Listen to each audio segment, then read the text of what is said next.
জুবিন গাৰ্গ হত্যাৰ মূল অভিযুক্ত শ্যামকানু মহন্তৰ জেইল হ'ব নে বেইল হ'ব এই লৈ অসমবাসীৰ আছিল উৎকণ্ঠা।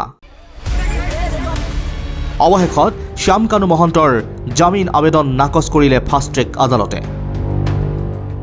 এতিয়াও কাৰাগাৰতে থাকিব লাগিব জুবিন গাৰ্গ হত্যাৰ মূল অভিযুক্ত শ্যামকানু মহন্ত। কিন্তু কি কাৰণত শ্যামকানু মহন্তৰ জামিন আবেদন নাকচ কৰিলে ফাষ্ট ট্ৰেক আদালতে। আদালতত পোহৰলৈ অহা তথ্য মতে ছিংগাপুৰত জুবিন গাৰ্গক প্ৰথম মদৰ বটল যোগান ধৰিছিল শ্যামকানু মহন্তই। ঘটনাৰ পাছত সহায় কৰাৰ পৰিৱৰ্তে আত্মগোপনহে কৰিছিল শ্যামকানু মহন্তই। জাননী দিয়াৰ পাছতো SITৰ ওচৰলৈ আহিবলৈ কোনো আগ্ৰহ দেখুওৱা নাছিল শ্যামকানু মহন্তই। আৰক্ষীয়ে গ্ৰেপ্তাৰ কৰি আনিব লগা হৈছিল শ্যামকানু মহন্তক। জামিন দিলে পুনৰবাৰ শ্যামকানু মহন্ত পলাই যোৱাৰ সম্ভাৱনা আছে। শুনক শ্যামকানু মহন্তৰ জামিন আবেদন নাকচ সন্দৰ্ভত অধিবক্তাৰ মন্তব্য। তেওঁ এইটো কৈছে যে যিহেতু তেওঁৰ পোষ্ট কণ্ডাক্টটো অতি বেয়া আছিল, কাৰণ তেওঁ ঘটনাৰ পিছত ক'ত সহায় কৰিব জুবিনক, তেওঁ গুচি গৈছিল মালয়েছিয়াত। তাৰপিছত তেওঁক লুকআউট নটিচ দি কেনে অনা হৈছে। তো সেইকাৰণে তেওঁক যদি আজি বেইলত দিয়া হয় তেতিয়াহ'লে তেওঁ আকৌ সম্ভাৱনা আছে ফ্লাইট ৰিস্ক অৰ্থাৎ পলাই যাব পাৰে। বাকী মেৰিটখিনি আমি এতিয়াও দেখা নাই, কাৰণ অ'পেন কোৰ্টত খালি তেখেতে আজি অপাৰেটিভ পাৰ্টখিনিহে প্ৰনাউন্স কৰিছে।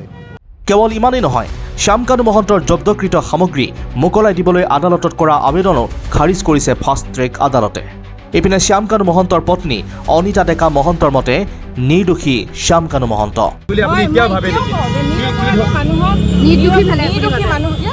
মানুহজনক ইমান দিনে ভৰাই থৈছে, সেইটো মই বাৰে বাৰে ক'ম। যি জেগাত হৈছে এই ঘটনাটো ছিংগাপুৰত, তাতে কৈয়ে দিছে যে হয় এইটো মানে this is a case of there is no' foul play, it's a case of accidental. Zubeen গাৰ্গৰ মৃত্যুৰ পাছত ভাইৰেল হোৱা এটা হাঁহি, কাৰ আছিল সেই হাঁহিটো? পেনিক এটেক আহো যেন হৈছে। মোৰ নিউজ চাবলৈ নাই, অলৰেডি মোৰ মানে হাৰ্ট এটেক আহো যেন হৈছে। আৰু মানে নিউজ দেখি ইতিমধ্যে হাঁহিটো শ্যামকানু মহন্তৰ পত্নীৰ বুলি চৰ্চা চলি আহিছে। হাঁহিটোক লৈ সামাজিক মাধ্যমত অনিতা ডেকালৈ আহিছে ভাবুকিও। শ্যামকানু মহন্তৰ পত্নী অনিতা ডেকাৰ মতে সেই হাঁহিটো তেওঁৰ নহয়। ইমানখিনি সামাজিক মাধ্যম আৰু আপোনালোকৰ এই চেনেলবিলাকৰ মাজেৰে মোক খুব মানে বেলেগ এটা পুৱা এটা অডিঅ'ৰ বেছিছত গালি পাৰি আছে।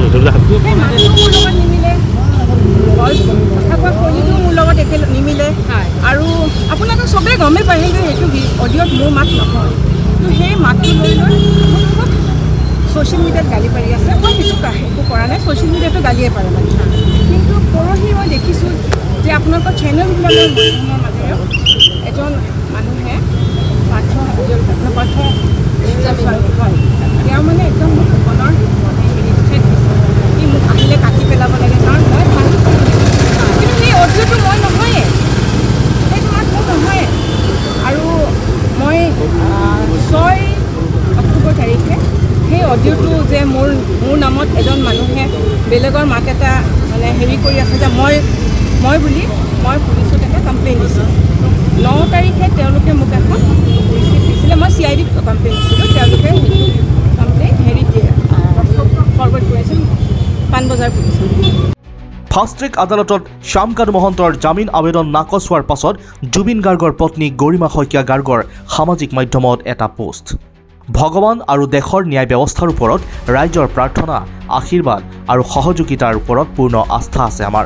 তুমিও নিজেই নিজক চাবা গ'ল দি, আৰু যাতে তোমাৰ দৰে এক পবিত্ৰ সহজ সৰল এক সত্তাৰ লগত কেতিয়াও এনে ভয়ংকৰ অন্যায় নহয়। শ্যামকানু মহন্তৰ জামিন আবেদন নাকচ হোৱাৰ পাছতেই কিছু পৰিমাণে হ'লেও সকাহ পাইছে জুবিন গাৰ্গৰ পৰিয়ালৰ লগতে সমগ্ৰ অসমবাসী। এতিয়া পৰৱৰ্তী সময়ত জুবিন গাৰ্গৰ মৃত্যুৰ সৈতে জড়িত হৈ থকা অভিযুক্ত কেইগৰাকীৰ ওপৰত কেনেধৰণৰ কি আৰু ব্যৱস্থা গ্ৰহণ হয় সেয়া সময়তহে লক্ষণীয় হ'ব। কেমেৰাত অভিজিত লস্কৰৰ সহযোগত Achinta Patangia report, India Today North East Assam.